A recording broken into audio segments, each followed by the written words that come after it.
조용히 눈을 감아 보십시오. 오늘 하루 당신의 마음을 가장 많이 차지했던 것은 무엇이었습니까? 기도였습니까? 말씀이었습니까? 아니면 누군가의 성취 소식이었습니까? 내가 아직 이루지 못한 무언가였습니까? 우리는 믿음을 고백합니다. 예배를 드립니다. 기도를 멈추지 않습니다. 그런데도 마음 깊은 곳에서는 여전히 무언가가 흔들립니다. 저 사람은 저렇게 잘 되는데 나는 왜 이럴까? 이 정도 성과는 있어야 인정받을 수 있지 않을까? 하나님을 신뢰한다고 하면서 나는 지금 무엇을 기준으로 살아가고 있는 걸까? 이 질문들은 신앙이 약한 사람에게만 찾아오지 않습니다. 오히려 진지하게 믿음을 붙잡고 살아가려는 사람일수록 이 긴장은 더 크게 느껴집니다. 세상은 끊임없이 기준을 제시합니다. 더 빠른 속도, 더 높은 성취, 더 많은 인정. 그 기준들은 너무 자연스럽게 우리 곁에 스며들어 있어 언제부터 내 기준이 되었는지조차 모를 때가 많습니다. 신앙의 기준과 세상의 기준이 충돌할 때 우리는 하나님을 떠나지 않습니다. 그러나 하나님의 기준을 잠시 뒤로 미루고 세상의 속도에 발을 맞추기 시작합니다. 이것이 오늘 우리가 함께 바라보아야 할 자리입니다. 로마서 12장 2절은 이렇게 말합니다. 너희는 이 세대를 본받지 말고 오직 마음을 새롭게 함으로 변화를 받아 하나님의 선하시고 기뻐하시고 온전하신 뜻이 무엇인지 분별하도록 하라. 사도 바울이 이 말씀을 기록할 때 그것은 세상을 무조건 배척하라는 명령이 아니었습니다. 세상 속에서 살아가는 신자들에게 어떤 기준으로 살아갈 것인지를 다시 묻는 초대였습니다. 이 세대를 본받지 말라는 말씀은 세상을 외면하라는 뜻이 아닙니다. 세상이 제시하는 기준에 의해 형성되지 말라는 뜻입니다. 그 기준은 우리 모르게 마음속에 자리를 잡습니다. 비교가 시작되는 순간, 인정을 향한 열망이 결정을 이끄는 순간, 성취의 속도가 믿음의 온도를 재는 기준이 되는 순간, 그때마다 우리는 이미 세대를 본받고 있는 것입니다. 이 묵상은 세상의 기준을 버려라는 단호한 선언이 아닙니다. 세상을 등지고 수도원으로 떠나라는 초대도 아닙니다. 흔들리는 마음 한가운데에서 조용히 신앙의 기준을 다시 세우는 시간입니다. 당신이 지금 비교의 소용돌이 속에 있다면 이 묵상은 당신을 위한 것입니다. 인정받고 싶어 지쳐 있다면 이 묵상은 당신을 위한 것입니다. 열심히 살아가면서도 이게 맞는 방향인가 싶어 멈추고 싶다면 이 묵상은 그 자리에서 당신과 함께 앉아 있겠습니다. 하나님의 기준은 흔들리지 않습니다. 다만 우리가 그 기준에서 조금씩 멀어져 있을 뿐입니다. 오늘 그 기준으로 조용히 돌아가겠습니다. 함께 가십시다. 우리는 언제부터 비교를 시작했을까요? 아마 기억도 나지 않을 만큼 오래된 일일 것입니다. 어린 시절부터 우리는 비교 속에서 자랐습니다. 더 잘하는 사람이 있었고, 더 빠른 사람이 있었습니다. 더 많이 가진 사람이 있었고, 더 많이 인정받는 사람이 있었습니다. 그 환경이 우리 안에 하나의 습관을 만들었습니다. 나를 바라볼 때 항상 옆 사람과 함께 바라보는 습관입니다. 문제는 이 습관이 신앙 안으로도 그대로 들어온다는 것입니다. 저 사람은 저렇게 축복을 받는데 나는 왜 이럴까? 저 가정은 저렇게 평안해 보이는데 우리는 왜 이런 시간을 지나고 있을까? 저 사람은 믿음도 좋아 보이고 삶도 형통해 보이는데 나는 기도도 하고 말씀도 읽는데 왜 달라지지 않는 걸까? 이 질문들이 찾아올 때 우리는 하나님을 의심하는 것이 아닙니다. 그러나 어느 순간 하나님보다 그 사람의 삶이 기준이 되어 있습니다. 내가 얼마나 잘 살고 있는가를 다른 사람의 삶으로 측정하고 있는 것입니다. 갈라디아서 6장 4절은 이렇게 말합니다. 각각 자기의 일을 살피라 그리하면 자랑할 것이 자기에게만 있고 남에게는 있지 아니하리니. 이 말씀은 냉정하게 들릴 수 있습니다. 그러나 그 안에 담긴 의미는 깊습니다. 각각 자기의 일을 살피라. 비교를 멈추고 나에게 주어진 자리를 바라보라는 초대입니다.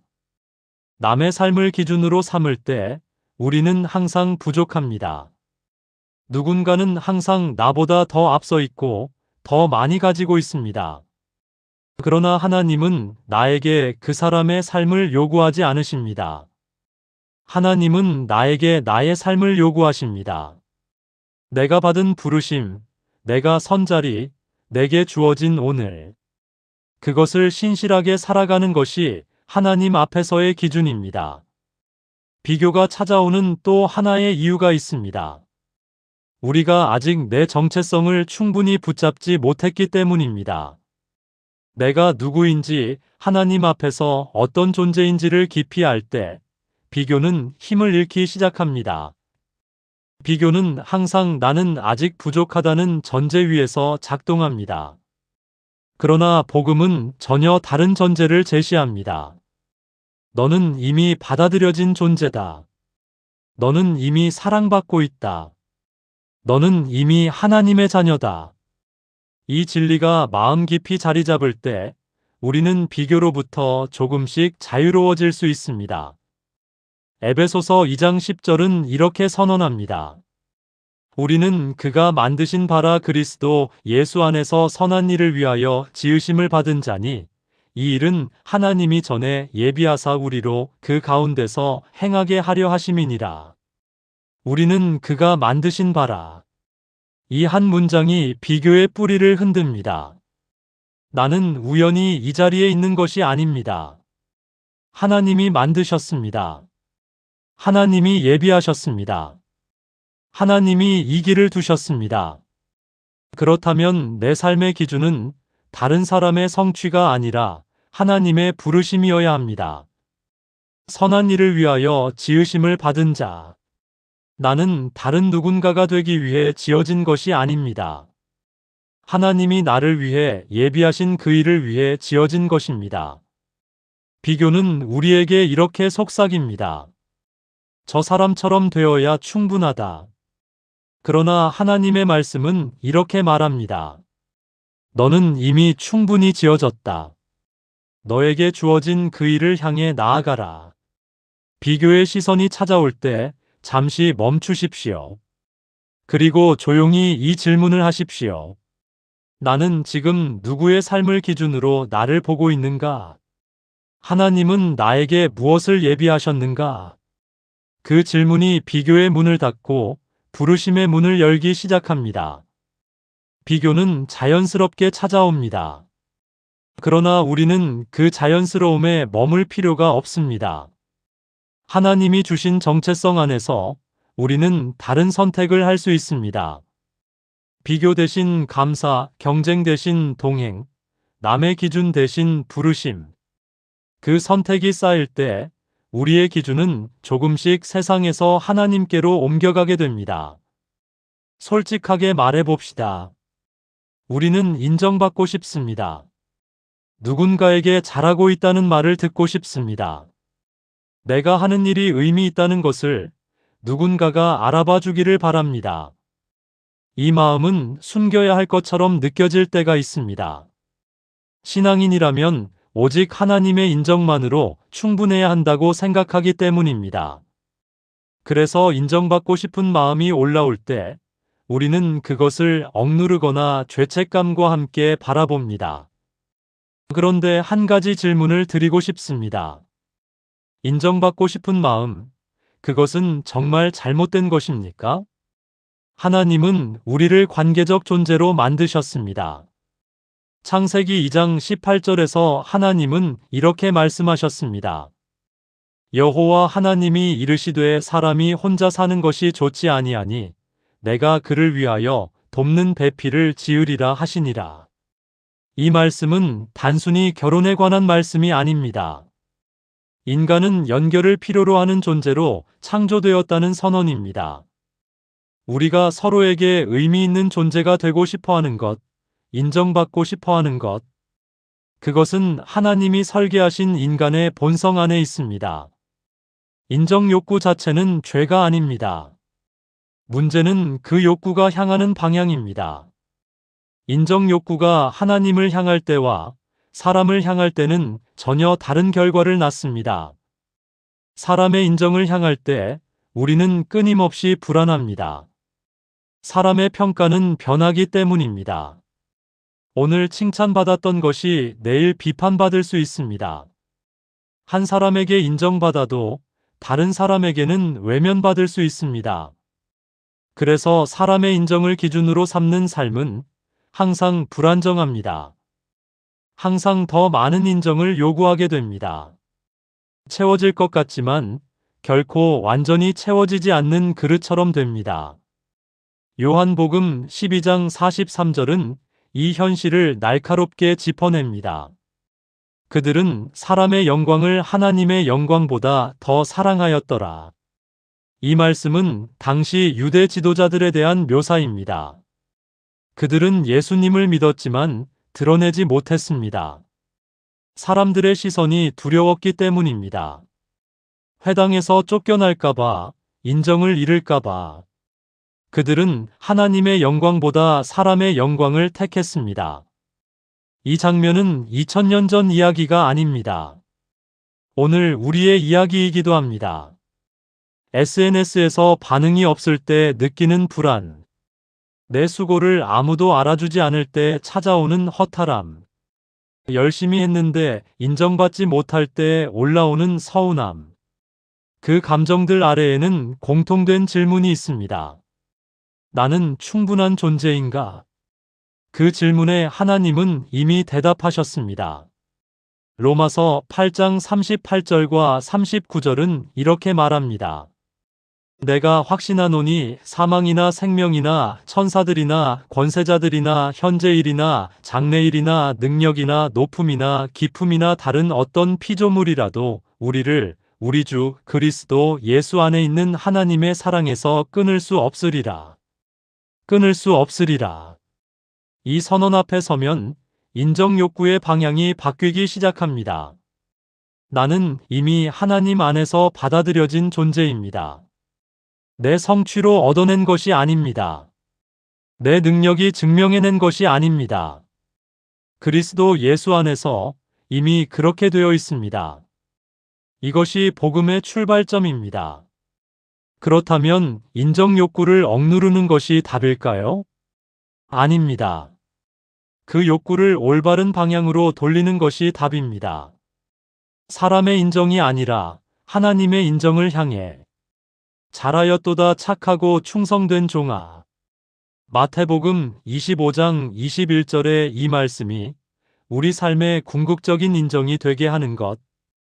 그것이 인정 욕구를 신앙 안에서 다루는 방향입니다. 사람의 평가는 오늘 바뀔 수 있습니다. 환경은 내일 달라질 수 있습니다. 그러나 하나님이 나를 보시는 시선은 변하지 않습니다. 인정받고 싶을 때 그 마음을 억누르지 마십시오. 다만 그 마음을 하나님께로 가져가십시오. 하나님, 저는 인정받고 싶습니다. 오늘 당신의 눈에 어떤 존재인지 기억하게 해주십시오. 그 기도가 쌓일 때 우리의 기준은 조금씩 사람에게서 하나님께로 옮겨가게 됩니다. 인정 욕구는 죄가 아닙니다. 그것은 하나님을 향한 방향을 찾고 있는 우리 영혼의 갈망입니다. 열심히 사는 것은 잘못이 아닙니다. 더 나은 내일을 향해 노력하는 것도 잘못이 아닙니다. 하나님은 우리에게 게으름을 명하지 않으셨습니다. 성경은 오히려 맡겨진 일에 신실하게 임하는 삶을 귀하게 여깁니다. 그런데 우리는 종종 이 지점에서 혼란을 느낍니다. 열심히 살다 보면 어느 순간 내가 하나님을 위해 달리는 건지 아니면 성공을 위해 달리는 건지 모호해집니다. 기도하면서도 결과에 집착하고 있고 말씀을 붙잡으면서도 성취의 속도를 놓지 못합니다. 믿음과 성취 사이의 이 긴장. 이것은 신앙이 약한 증거가 아닙니다. 이 긴장을 느끼는 것은 오히려 두 세계 사이에서 진지하게 살아가려는 신자의 자연스러운 씨름입니다. 이 씨름을 성경에서 가장 생생하게 보여주는 인물이 있습니다. 바로 사도 바울입니다. 빌립보서 4장 11절에서 그는 이렇게 고백합니다. 내가 어떠한 형편에 있든지 자족하기를 배웠노라. 주목해야 할 단어가 있습니다. 배웠노라. 자족은 처음부터 완성된 상태가 아니었습니다. 바울도 배워야 했습니다. 훈련이 필요했습니다. 시간이 걸렸습니다. 이 고백은 바울이 성취를 포기했다는 선언이 아닙니다. 어떤 상황에서도 하나님 안에서의 기준을 잃지 않는 법을 배워갔다는 고백입니다. 성공을 향한 열심이 문제가 되는 순간이 있습니다. 그것은 성공이 하나님보다 앞서는 순간입니다. 성공이 목적이 되고 하나님이 수단이 되는 순간. 하나님, 제가 이것을 이루게 해주시면 더 잘 섬기겠습니다. 이 기도의 구조를 한번 살펴보십시오. 주어는 내 성취입니다. 하나님은 그것을 이루어주는 분으로 등장합니다. 그러나 성경이 제시하는 구조는 다릅니다. 하나님이 주어이십니다. 나의 삶은 그분의 목적 안에 놓입니다. 마태복음 6장 33절은 이 순서를 분명히 합니다. 그런즉 너희는 먼저 그의 나라와 그의 의를 구하라 그리하면 이 모든 것을 너희에게 더하시리라. 먼저라는 단어가 핵심입니다. 하나님의 나라와 의를 먼저 구하는 것. 그것이 순서입니다. 성취를 추구하지 말라는 뜻이 아닙니다. 순서를 바로잡으라는 말씀입니다. 그런데 이 순서가 실제 삶에서 뒤바뀌는 순간은 언제일까요? 대부분은 압박이 찾아올 때입니다. 주변의 기대, 경제적 필요, 시간의 촉박함. 그 압박이 커질수록 우리는 점점 결과를 먼저 붙잡으려 합니다. 하나님을 신뢰하겠다고 고백하면서도 손은 이미 결과를 향해 먼저 뻗어 있습니다. 이것은 의지의 실패가 아닙니다. 인간의 본능적인 반응입니다. 그렇기 때문에 이 순서를 지키는 것은 한 번의 결단으로 완성되지 않습니다.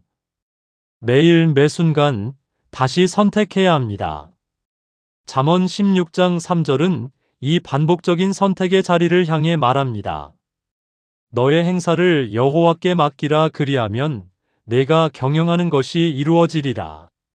맡기라. 이 단어는 단호합니다. 조건적이지 않습니다. 결과가 보장될 때 맡기라는 뜻이 아닙니다. 방향이 확실할 때 맡기라는 뜻이 아닙니다. 지금 이 자리에서 내 행사를 여호와께 맡기라. 그리할 때 경영하는 것이 이루어진다고 하십니다. 여기서 이루어진다는 것은 내가 원하는 결과가 반드시 나온다는 약속이 아닙니다. 하나님이 인도하시는 방향으로 세워진다는 약속입니다. 내 계획이 하나님의 목적 안에서 정렬된다는 약속입니다. 성공을 향한 열심은 잘못이 아닙니다. 그러나 그 열심이 하나님보다 앞서기 시작할 때 우리는 멈추고 점검해야 합니다. 지금 내가 달리고 있는 이 길은 하나님이 부르신 방향인가? 아니면 내가 스스로 정한 기준을 향해 달리고 있는가? 이 질문은 열심을 꺾는 질문이 아닙니다. 열심의 방향을 바로잡는 질문입니다. 성취의 속도보다 중요한 것이 있습니다. 그것은 하나님과 함께 걷고 있는가입니다. 빠르게 달려 도착한 자리보다 하나님과 함께 걸어간 길이 더 깊은 열매를 맺습니다. 세상은 속도를 기준으로 삼습니다. 그러나 하나님은 방향을 보십니다. 오늘 당신의 열심이 어디를 향하고 있는지 조용히 살펴보십시오. 그 방향이 하나님을 향해 있다면 그 열심은 신앙의 언어입니다. 지금까지 우리는 함께 걸어왔습니다. 비교가 찾아오는 이유를 바라보았습니다. 인정 욕구가 어디를 향해야 하는지를 살폈습니다. 성취를 향한 열심이 어떤 방향을 가져야 하는지를 생각했습니다. 이제 한 가지 질문이 남습니다. 그렇다면 신앙의 기준을 다시 세운다는 것은 구체적으로 무엇을 의미하는가? 선언으로 되는 것일까요? 결단 한 번으로 완성되는 것일까요? 아닙니다. 신앙의 기준을 세우는 일은 정체성을 다시 붙잡는 것에서 시작됩니다. 우리가 흔들리는 근본적인 이유는 하나입니다. 내가 누구인지를 잊어버리기 때문입니다. 세상이 제시하는 기준들은 항상 우리에게 이렇게 말합니다. 너는 아직 부족하다. 더 해야 한다. 더 가져야 한다. 더 인정받아야 한다. 그 목소리가 크고 반복될수록 우리는 점점 그것이 진실인 것처럼 느끼기 시작합니다. 그러나 하나님의 말씀은 전혀 다른 목소리를 냅니다. 요한일서 3장 1절은 이렇게 선언합니다. 보라, 아버지께서 어떠한 사랑을 우리에게 베푸사 하나님의 자녀라 일컬음을 받게 하셨는가. 우리가 그러하도다. 그러므로 세상이 우리를 알지 못함은 그를 알지 못함이라. 하나님의 자녀라 일컬음을 받게 하셨는가. 이것은 미래의 약속이 아닙니다. 지금 이 순간 이미 이루어진 현실입니다. 성취가 충분할 때 주어지는 호칭이 아닙니다. 인정받을 자격이 증명될 때 얻게 되는 지위가 아닙니다. 하나님이 베푸신 사랑으로 이미 그렇게 되어 있습니다. 이 정체성이 흔들리지 않을 때 세상의 기준은 우리를 더 이상 정의할 수 없습니다. 그런데 정체성을 붙잡는 것은 한 번의 깨달음으로 완성되지 않습니다. 우리는 매일 잊어버립니다. 아침에 말씀을 읽으며 붙잡은 진리가 하루가 지나는 동안 조금씩 흐려집니다. 누군가의 성공 소식에 흔들리고 기대했던 결과가 오지 않으면 다시 의심이 찾아옵니다. 그래서 신앙의 기준을 세우는 일은 반복적인 행위입니다. 매일 아침 다시 붙잡는 것입니다. 매번 흔들릴 때마다 다시 돌아오는 것입니다. 시편 62편 5절과 6절은 이 반복적인 돌아옴을 이렇게 표현합니다. 나의 영혼아 잠잠히 하나님만 바라라. 물은 나의 소망이 그로부터 나오는도다. 오직 그만이 나의 반석이시요 나의 구원이시요 나의 요새이시니 내가 흔들리지 아니하리로다. 나의 영혼아 잠잠히 하나님만 바라라.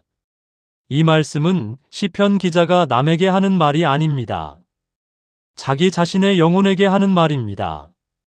흔들리는 자신에게 스스로 선언하는 것입니다. 잠잠히 하나님만 바라라. 이것이 신앙의 기준을 다시 세우는 실천적인 언어입니다. 소란한 마음을 잠잠하게 하고 시선을 하나님께로 돌리는 것. 그 순간이 쌓여 기준이 형성됩니다. 신앙의 기준을 다시 세운다는 것은 삶의 재정렬을 의미합니다. 재정렬은 모든 것을 바꾸는 것이 아닙니다. 우선순위를 다시 배치하는 것입니다.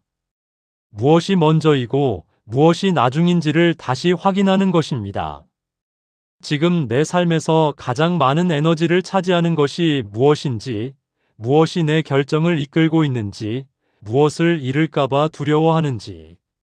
그 질문들 앞에 정직하게 서는 것이 재정렬의 시작입니다. 골로새서 3장 2절은 이 재정렬의 방향을 제시합니다. 위의 것을 생각하고 땅의 것을 생각하지 말라. 위의 것을 생각하라.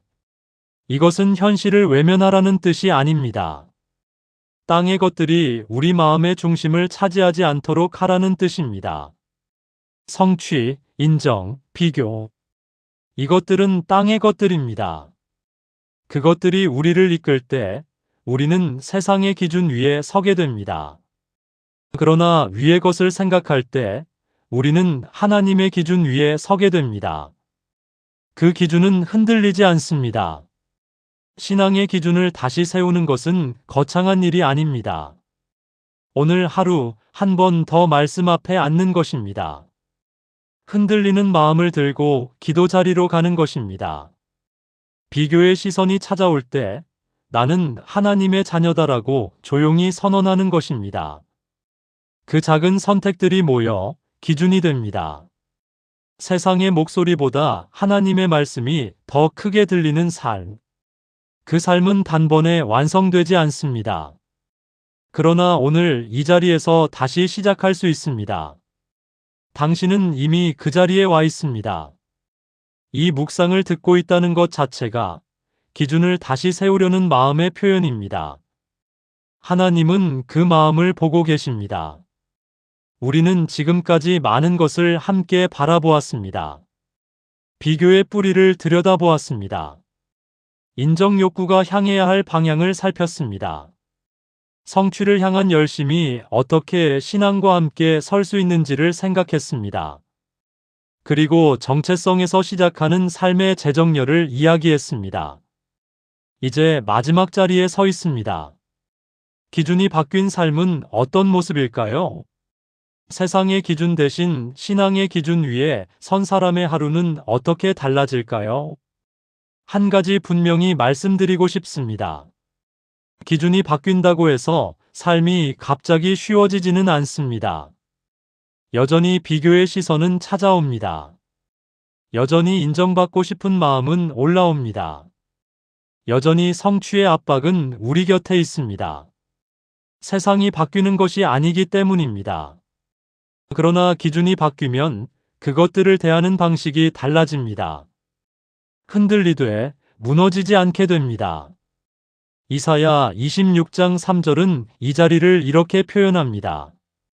주께서 심지가 견고한 자를 평강에 평강으로 지키시리니 이는 그가 주를 신뢰함이니이다. 심지가 견고한 자. 이것은 감정이 없는 사람을 말하지 않습니다. 흔들리지 않는 로봇 같은 존재를 말하지 않습니다. 마음의 중심, 곧 기준이 하나님을 향해 고정된 사람입니다. 그 사람에게 하나님은 평강에 평강으로 지키신다고 하십니다. 한 번의 평강이 아닙니다. 거듭되는 평강입니다. 흔들릴 때마다 다시 주어지는 평강입니다. 기준이 하나님께 있을 때 우리는 이 평강의 반복적인 수혜자가 됩니다. 기준이 바뀐 삶의 첫 번째 모습은 이것입니다. 결과보다 관계를 먼저 보게 됩니다. 성취의 크기보다 하나님과의 거리를 먼저 묻게 됩니다. 이 일을 통해 내가 얼마나 앞서가는가가 아니라 이 일을 통해 나는 하나님과 얼마나 동행하고 있는가를 먼저 생각하게 됩니다. 이 질문의 전환이 삶의 우선순위를 조용히 바꾸어 갑니다. 두 번째 모습은 이것입니다.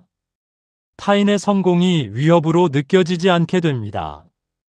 비교가 완전히 사라지지는 않습니다. 그러나 그것이 나를 흔드는 힘이 약해집니다. 저 사람의 성공이 내 부족함의 증거가 아니라는 것을 알기 때문입니다. 하나님은 나에게 저 사람의 삶을 요구하지 않으십니다. 나에게는 나의 부르심이 있습니다. 그 부르심을 붙잡고 있는 사람은 타인의 성취를 다른 시선으로 바라볼 수 있습니다. 경쟁이 아니라 응원으로, 위협이 아니라 감사로. 세 번째 모습은 이것입니다. 느린 시간을 견딜 수 있게 됩니다. 세상의 기준은 속도를 요구합니다. 그러나 하나님의 기준은 때를 요구합니다. 전도서 3장 11절은 이렇게 말합니다. 하나님이 모든 것을 지으시되 때를 따라 아름답게 하셨고 또 사람들에게는 영혼을 사모하는 마음을 주셨느니라. 그러나 하나님이 하시는 일의 시종을 사람으로 측량할 수 없게 하셨도다. 때를 따라 아름답게 하셨고. 하나님의 시간표는 우리의 시간표와 다릅니다. 지금 느리게 느껴지는 이 시간이 하나님의 눈에는 아름다운 때의 한 부분일 수 있습니다. 기준이 하나님께 있는 사람은 이 사실을 신뢰합니다. 조급함이 완전히 사라지지는 않지만 그 조급함이 삶을 지배하지는 않습니다. 네 번째 모습은 이것입니다. 실패가 정체성을 무너뜨리지 않게 됩니다. 세상의 기준에서 실패는 존재의 가치를 흔듭니다. 그러나 신앙의 기준에서 실패는 과정입니다. 하나님은 결과만을 보지 않으십니다. 방향을 보십니다. 마음을 보십니다. 돌아오는 것을 보십니다. 실패한 자리에서도 하나님을 향해 돌아서는 사람을 하나님은 외면하지 않으십니다. 로마서 8장 28절은 이 신뢰의 근거를 이렇게 제시합니다. 우리가 알거니와 하나님을 사랑하는 자, 곧 그의 뜻대로 부르심을 받은 자들에게는 모든 것이 합력하여 선을 이루느니라. 모든 것이 합력하여 선을 이루느니라. 성공한 것만이 아닙니다. 실패한 것도, 늦어진 것도, 기대와 달랐던 것도, 모든 것이 합력합니다. 이 말씀을 기준으로 삼는 사람은 어떤 결과 앞에서도 무너지지 않습니다. 하나님이 선을 이루신다는 신뢰가 기준을 붙잡아 주기 때문입니다. 흔들림 이후에 서는 자리는 흔들리지 않는 자리가 아닙니다. 흔들려도 돌아올 기준이 있는 자리입니다. 비교가 찾아와도, 인정 욕구가 올라와도, 성취의 압박이 거세져도 돌아올 자리가 있는 사람은 무너지지 않습니다. 그 자리는 하나님의 말씀입니다. 그분이 선언하신 나의 정체성입니다. 그분이 예비하신 나의 부르심입니다. 오늘 이 묵상이 그 자리를 조금 더 단단하게 다졌기를 바랍니다. 당신은 이미 그 기준 위에 서 있습니다. 흔들릴 때마다 다시 이 자리로 돌아오십시오. 하나님은 언제나 같은 자리에서 기다리고 계십니다. 오늘 이 묵상을 끝까지 들어주셨습니다. 감사합니다. 끝까지 함께 해주셨다는 것은 이 질문이 당신의 마음에도 살아있다는 뜻입니다. 나는 지금 무엇을 기준으로 살아가고 있는가? 이 질문은 한 번 답한다고 끝나지 않습니다. 삶의 모든 계절에서 반복적으로 우리를 찾아옵니다. 잘 나가는 순간에도, 멈추어 서는 순간에도, 비교 속에서 흔들리는 순간에도 이 질문은 우리를 다시 기준 앞으로 데려옵니다. 오늘 묵상을 마치며 한 가지를 부탁드리고 싶습니다. 지금 이 자리에서 잠시 멈추어 보십시오. 그리고 조용히 세 가지를 마음에 담아 보십시오. 첫째, 오늘 내 마음을 가장 많이 흔든 것이 무엇이었는지 돌아보십시오. 비교였습니까? 인정에 대한 갈망이었습니까? 아니면 성취의 압박이었습니까? 그 흔들림을 부끄러워하지 마십시오. 그것은 우리가 아직 세상 속에서 살아가고 있다는 증거입니다. 둘째, 오늘 하나님이 당신에게 하신 말씀이 무엇이었는지 기억하십시오. 이 묵상 안에서 혹은 일상의 어느 순간에서 말씀이 마음에 닿았던 자리가 있었을 것입니다. 그 말씀을 붙잡으십시오. 기록해 두십시오. 오늘 하루가 끝나기 전에 한 번 더 읽어보십시오. 셋째, 내일 아침 다시 기준 앞에 서겠다고 결단하십시오. 거창한 결단이 아니어도 됩니다. 내일도 말씀 한 구절 앞에 앉겠다. 그것으로 충분합니다. 기준은 그 작은 선택들이 쌓여 세워집니다. 이 채널, 노아는 빠른 해답을 드리는 공간이 아닙니다. 함께 기준을 점검하고 함께 말씀 앞에 서는 공간입니다.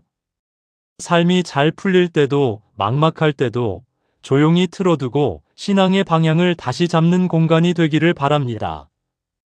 그런 공간이 필요하다고 느끼신다면 구독 버튼을 눌러주십시오. 알림을 설정해 두시면 새로운 묵상이 올라올 때 함께 할 수 있습니다. 노아는 매번 같은 자리에서 같은 방향을 바라보며 준비하겠습니다. 오늘 영상이 도움이 되셨다면 댓글로 나누어 주십시오. 어떤 말씀이 마음에 닿으셨는지, 어떤 질문이 남으셨는지, 그 나눔이 이 공간을 함께 세워갑니다. 혼자 묵상하는 것 같지만 같은 말씀 앞에 함께 서 있는 사람들이 있습니다. 당신은 혼자가 아닙니다.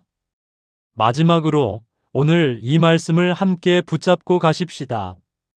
시편 119편 105절입니다. 주의 말씀은 내 발의 등이요 내 길의 빛이니이다. 등은 먼 곳을 환히 비추지 않습니다.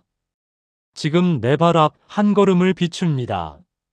하나님의 말씀은 우리에게 전체 지도를 한 번에 보여주지 않으실 때가 많습니다. 그러나 지금 이 한 걸음을 내딛기에 충분한 빛은 항상 주십니다. 오늘 그 빛을 따라 한 걸음 걸으셨습니다. 내일도 모레도 그 한 걸음씩이 쌓여 기준이 됩니다. 그 길 위에서 노아가 함께 걷겠습니다. 오늘 묵상 여기서 마칩니다. 하나님의 평강이 여러분의 마음 가운데 함께 하시기를 바랍니다.